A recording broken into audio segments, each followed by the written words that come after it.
Hi, Internet. Welcome to the Troyan YouTube channel, here with a book review. The book that we're going to be reviewing today is Journey to the West. It is considered one of the four great classics of Chinese literature in terms of novel form. So there's four big novels of classic Chinese literature, and this is one of the big four. So, there's the big four of thrash metal, there's the big four of classic Chinese novels. And Journey to the West is the first of these novels that I've read. And it is a hefty, hefty book where actually the version that I have was split into four different volumes. So, all said and done, over 2,000 pages, just a hefty, hefty book. This is a massive, massive journey. And it's one of the most influential novels of all time, a huge adventure epic spanning across. This is originally supposed to be all just one book, but the publisher decided to split it up, make more money off of it. But this book is considered hugely influential in like fantasy and adventure storytelling, and is more famous in obviously the East, so in China, Japan, as Asian countries. This is considered a stone cold classic, and it's most famous for this character right here, Sun Wukong, the Monkey King, who I got a statue of in Chinatown in Cleveland many years ago, because I think he's cool. And sort of most modern viewers would know Journey to the West through Dragon Ball, where Dragon Ball, the series, started off as a very loose adaptation of Journey to the West, and the series are incredibly, incredibly different. And so I would say it's barely inspired by Journey to the West, and just went off in its own completely different direction, in the way that you could say, maybe Superman is inspired by Hercules. Like, that's like how abstract and different it is. Maybe not to that extreme. But these stories set up a lot of tropes and things that would become commonplace in Eastern fiction that a lot of are still done to this day. So when reading Journey to the West, you would read it and say, "Oh, this is where Inuyasha got that from. This is where Final Fantasy or Dragon Ball got that from."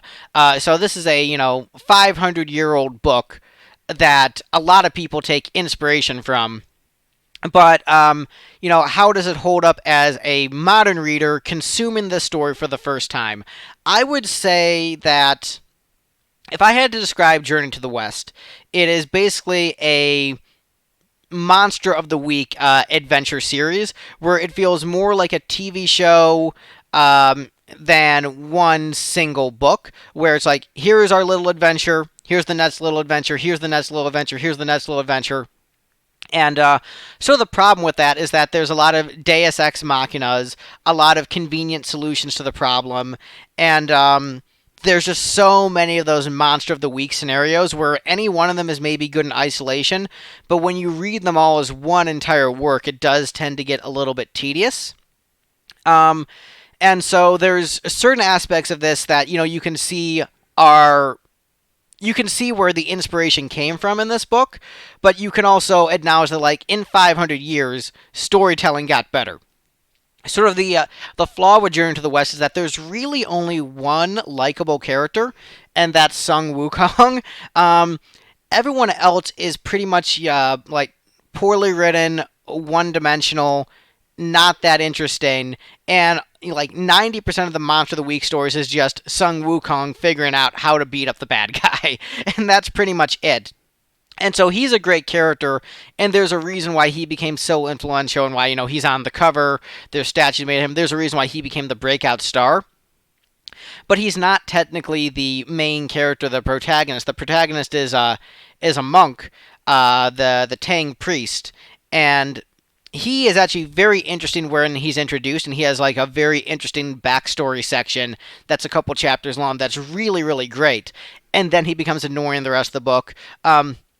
It's basically the general plot is that the Tang priest is traveling from China to India to collect these magical scriptures from the Buddha in order to help guide the souls of the Chinese who died to the afterlife. And so that is the entire premise. Is like, I'm going. My emperor sent me on a mission to get these scrolls, so that way I can safely guide souls to the afterlife. And so I'm gonna go from China to India, and the entire adventure takes place over the course of maybe 14 years.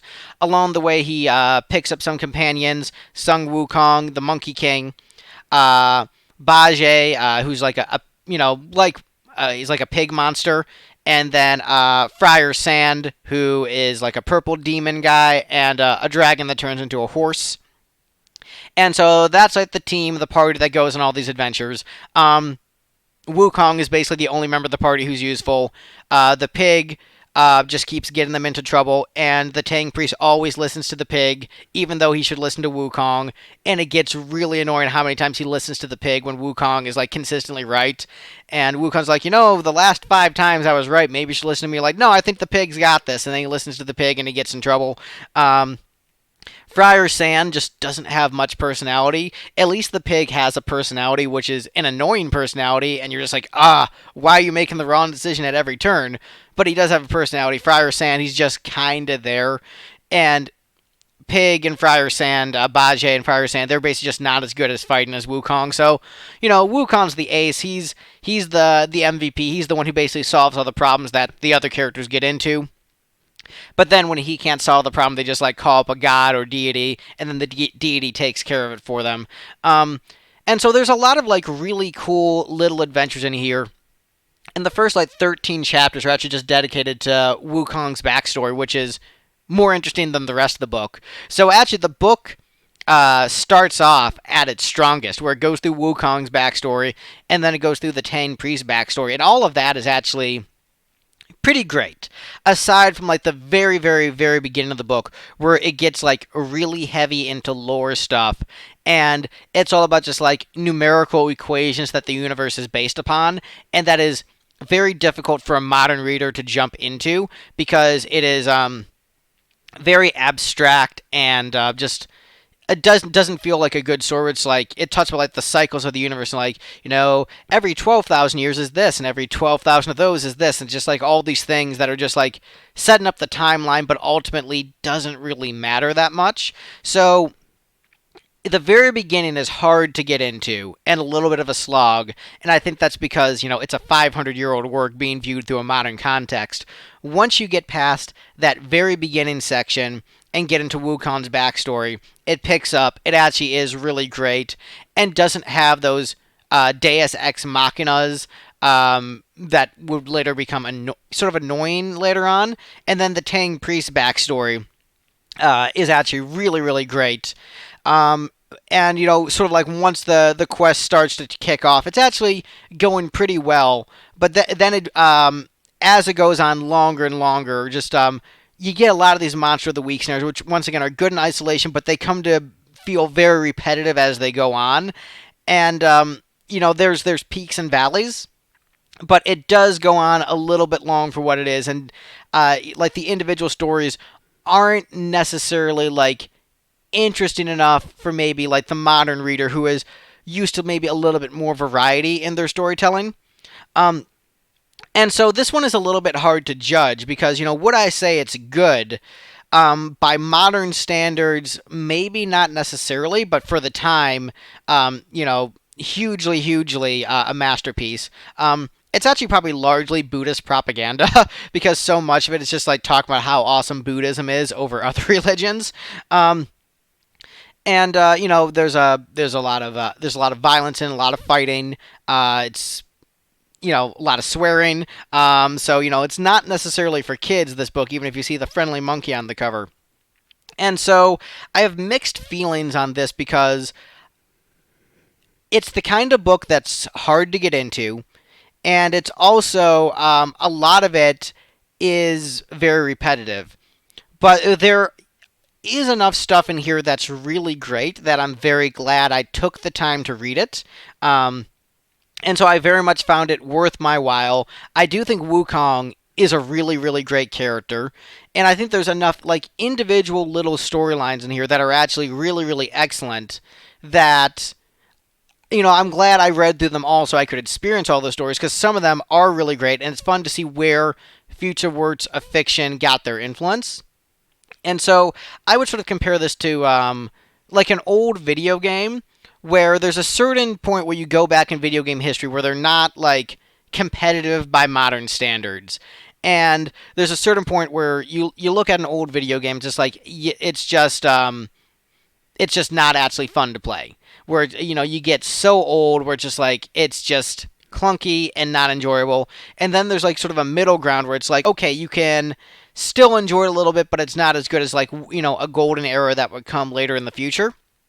I think that I would say like this I would compare to maybe like an early Nintendo RPG where there's enough good stuff in it where I'd say I'm glad I experienced it, but I wouldn't necessarily recommend it to other people.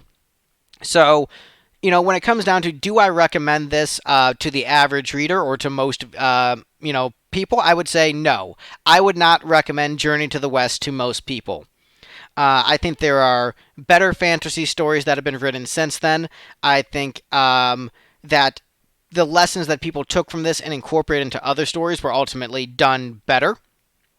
And I'm not the type who always says like, oh, people got better at things as time went on. Because I have, a friend who says, oh, music got better in the future because the production got better. But there's a certain strength and quality to songwriting that was maybe lost over time.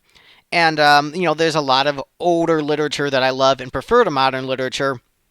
But I would say Journey to the West ultimately doesn't hold up under a modern lens and is not a recommendation for me. But I am very glad that I read it personally. And so while I enjoyed it, this is the kind of book that I wouldn't recommend to anyone unless you're just really curious in seeing where other stories got their inspiration. But in terms of just like a pleasure read, I would not recommend Journey to the West.